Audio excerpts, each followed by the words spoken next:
this is Melody of Melo Farm. Thanks for joining me on week 9 of Sundays at Melo Farm. It's a warm, sunny, gorgeous Michigan spring day, the absolute opposite of last Sunday. And I was watching Maggie claim her favorite spot of shade, and it kind of gelled the thought that I've been working on all week long. And it's about sharing the reason why we farm. We've looked at how we farm, we've watched our animals, and we'll continue to do that during this year-long series. But I was asked this week, because I was speaking to a group of kids that are participating in the next Top Chef competition, and I was asked about why I farmed. And you know, there's lots of answers to that. Some of them are nice and brief, and some of them are really long. But at the end of the day, while I was watching Maggie claim her little spot of shade on this gorgeous day, and I was pulling weeds, you know, one of the answers is freedom. I farm for my own food freedom. I farm for my own quality of life.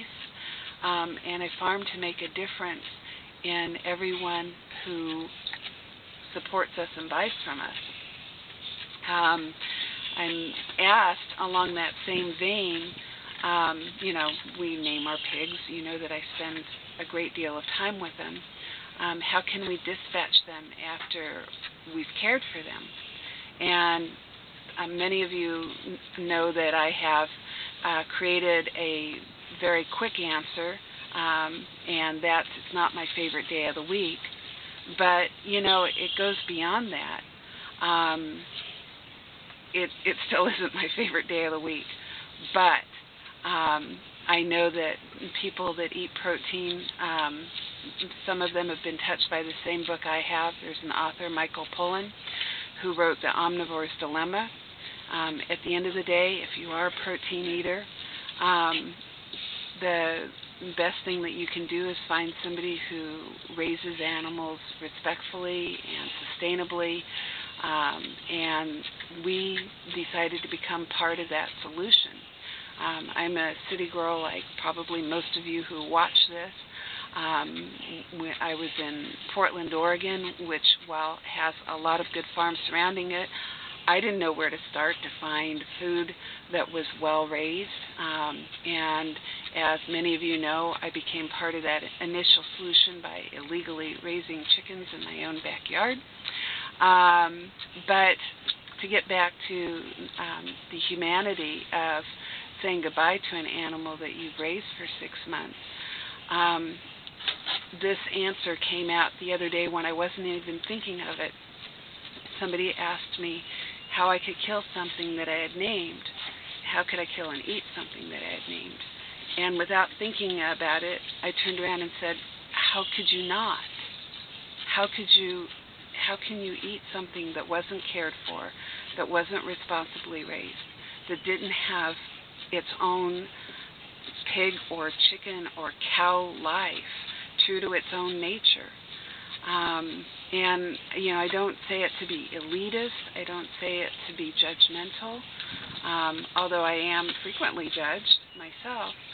It's more, I know that people are sharing with me their own pieces of humanity and asking me how to bridge the gap in their life. And so I'm working on finding the dialogue that I can share my beliefs with everybody else about why we do what we do and why I think it's important. So on a day where I'm enjoying the sun and I'm enjoying our pigs, I guess I'm going to close with this. Oh, sorry.